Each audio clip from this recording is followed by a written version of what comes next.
The climate is warming. 2023 was the warmest year on record globally, the 5th warmest nationally, and the 4th warmest locally. New polling data from Yale shows a majority of Americans believe global warming is happening, over 70%. A similar majority also believe global warming will harm future generations. But when asked if it will harm them personally, there is more doubt. Only 46% said yes. The changes that we are seeing now are just a preview of the greater impacts to come.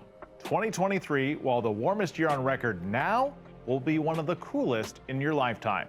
There is a greater urgency to do more, to plan, adapt, and mitigate the impacts of climate change. Because if we do nothing, it will only get worse. In the next 30 minutes, we're going to show you the problems for future generations are already here. A sudden shift, how our warming climate impacts you. An ABC 57 First Warning Neighborhood Weather Special Report. Winter 2024 is currently the 2nd warmest winter on record, warmer than last winter, the least snowy in South Bend since 1950. And winter is the fastest warming season, not summer, for much of the country. And not having winter has an impact. ABC 57 meteorologist Dave Caulfield shows us how the lack of cold may pester you more year-round. During the heart of winter, all we really want across Michiana is a warm, sunny day. But too much warmth in winter can have drawbacks as well. And sometimes you don't appreciate something until it's all gone. The signs of winter are few and far between at St. Patrick's County Park. The tubing hill holds just enough snow to remind you of what should be. That's very frustrating. Michael Slattery with St. Joe County Parks grew up in the Chicago area in the 70s.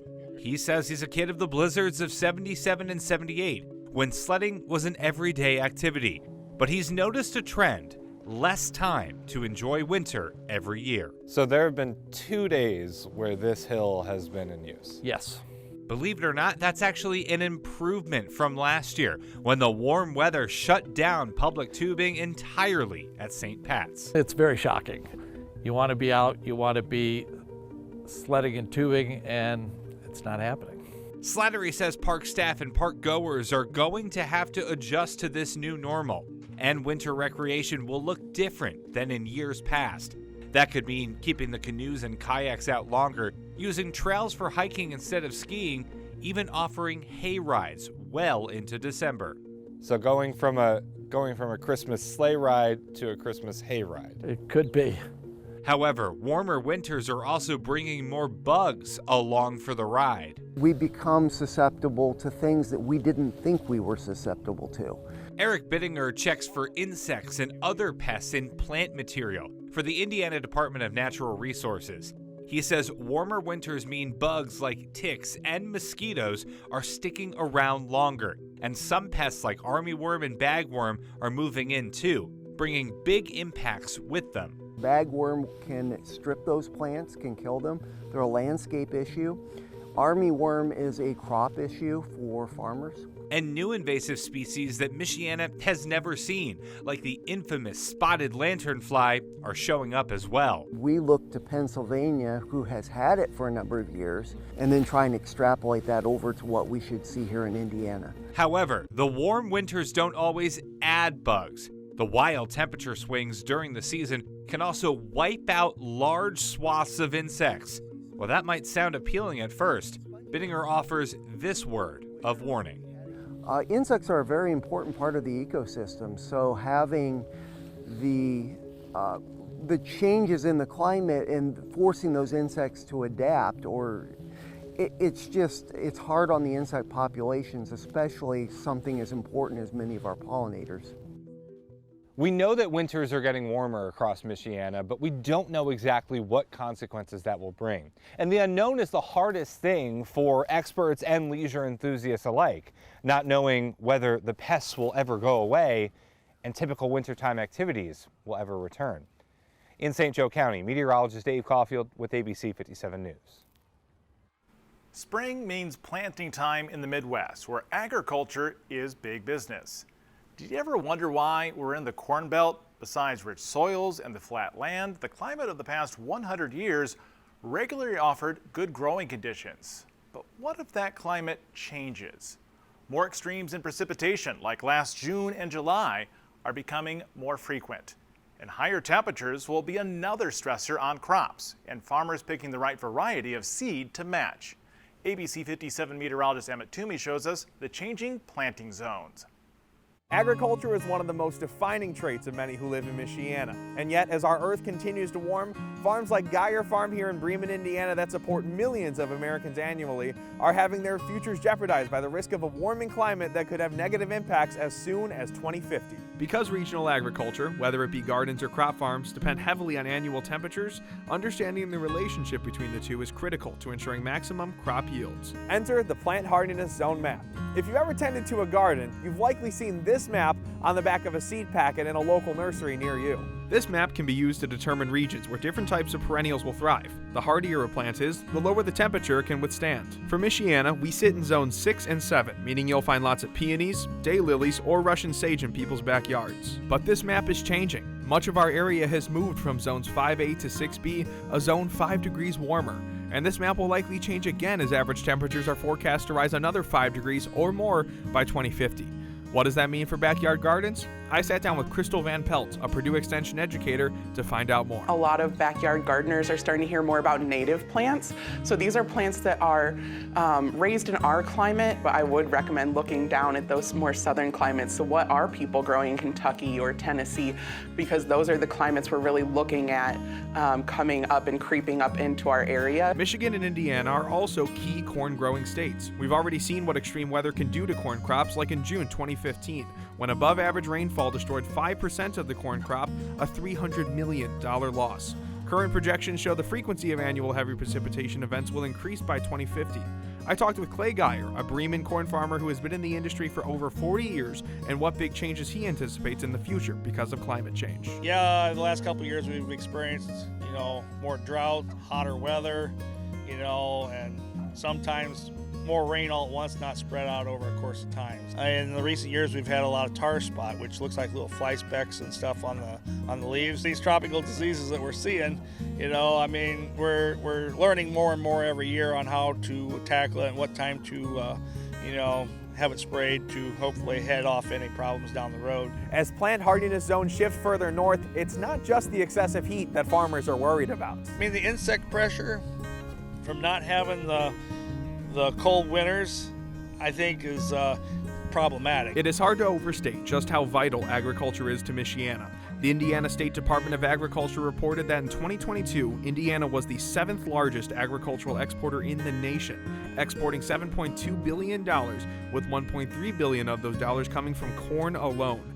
A change in climate could mean a change in crop yields that would have a big impact. From Geyer Farms in Bremen, meteorologist Emmett Toomey, ABC 57 News.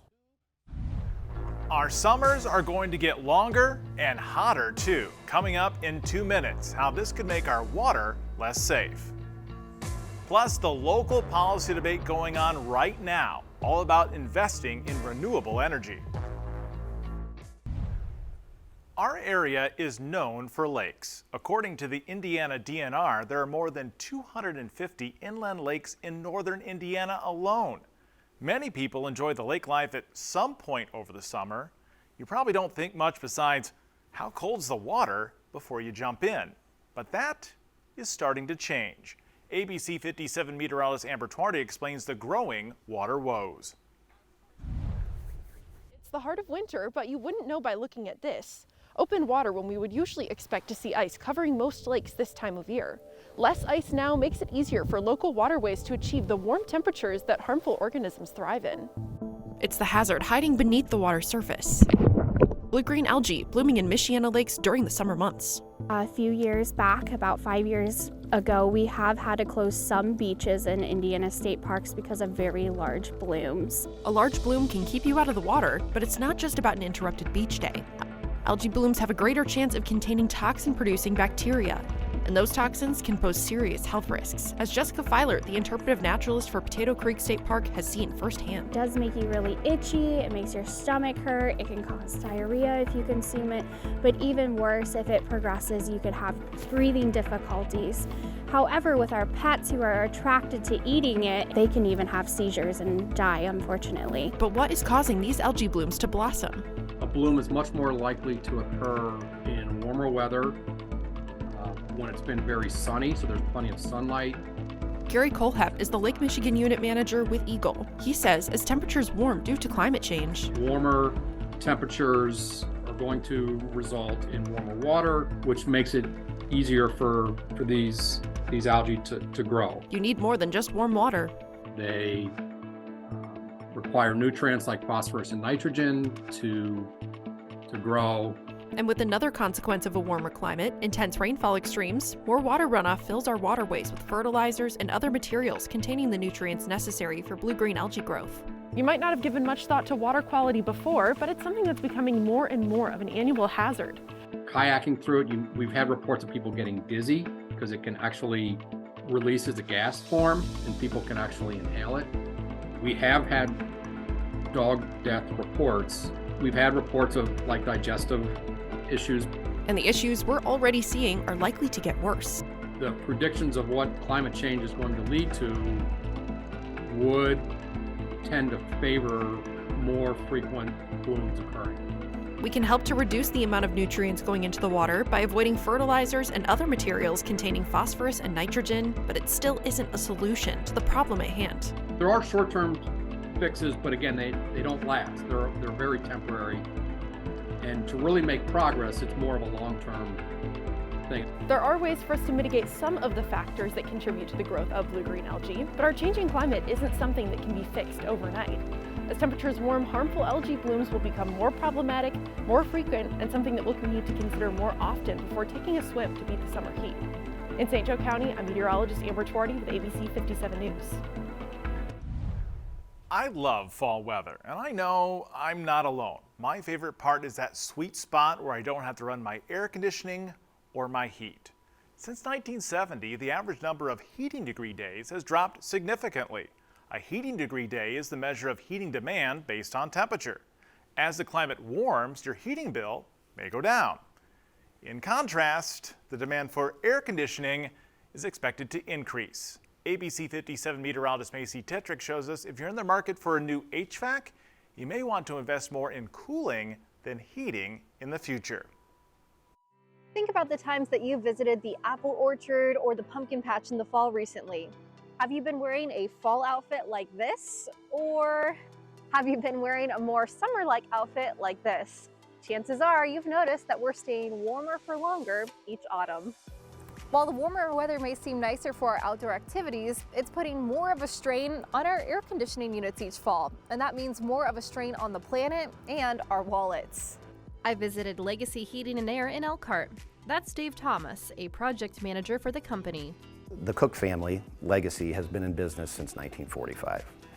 So they've seen trends that have gone from the least efficient things you can possibly put into a house to now the most efficient things we've ever seen. A longer warm season means using our air conditioner more, which makes efficiency more important. So the one thing we definitely notice is the demand for higher efficiency furnace and air conditioners. You know, we see now that the temperatures are tending to get warmer sooner and stay warmer a little bit longer. So with that, high efficiency air conditioners and high efficiency furnaces have really become the trend. It's a trend that's also more efficient for your budget. We kind of tell people like, oh, save money by changing by 2 degrees depending on the season, but that's not really going to cut it anymore. It doesn't, and it's controversial. I mean, some people swear that it works, other people don't. So by going with higher efficiency equipment, you're going to get a more comfortable benefit from that, and then you're also going to save money because the higher you get in SEER or efficiency ratings, the more money you save as a consumer. So switching to a high-efficiency air conditioning unit will help the planet and your wallet while helping you stay cool. There has to be a catch, right? These higher efficiency systems can cost consumers more upfront than less efficient models. Dave says there are a few things that could help with these higher costs. First, as more people get these systems, prices could drop. They are becoming more of a demand by people. So they're looking at their carbon footprint. They're looking at, man, how much energy am I really using? Is it dirty energy? Is it clean energy? Here's another thing to offset sticker shock. The government is also helping to offset that by offering a tax credit. You can get a $600 tax credit back on your taxes. And finally, this new system is a long-term investment. As long as you maintain your system, you can expect to get 16 to 20 years out of it. As a company, you guys probably experience climate change. You see it happening. Do you believe that you're taking the right steps to help mitigate what's going on with climate change? I really think we are. There's only so much we can do as individuals, but it starts in our homes. And it starts with paying attention to the type of energy we're using, how much we're using of it. While there's no reason to run out today to switch to that higher efficiency unit, the next time that your current air conditioning unit is ready to be replaced at the end of its lifespan, Dave and Legacy hope that you'll consider the higher efficiency option. With all this change on the way, the question of what do we do about it remains. In just a couple of minutes, we'll show you how Michiana communities are debating that right now and why it's so contentious. If we want to lessen the worst impacts of climate change, giant leaps are needed. To even come close to net zero carbon emissions by 2050, where your power comes from matters. The latest data from the Energy Information Administration shows nationally 60% of electricity generated comes from fossil fuels. In Indiana, it's over 80%. To cut carbon, this has to change. To get there, it will require policy action on a national and local scale. ABC 57's Annie Kate joins us live to show us about the debate currently happening in Marshall County about solar panels and how it's a conversation we all need to have about power policy. Yeah, Tom, a 2017 Indiana law phases out what's known as net metering, which no longer gives solar customers an even return on the extra electricity they put back into the grid. It's another reason customers might not think it's worth it to invest in solar right now. But the experts I spoke to say, policy aside, the technology will get cheaper and will get better. Still, even as experts maintain optimism for the industry, many simply don't want to have to look at solar panels.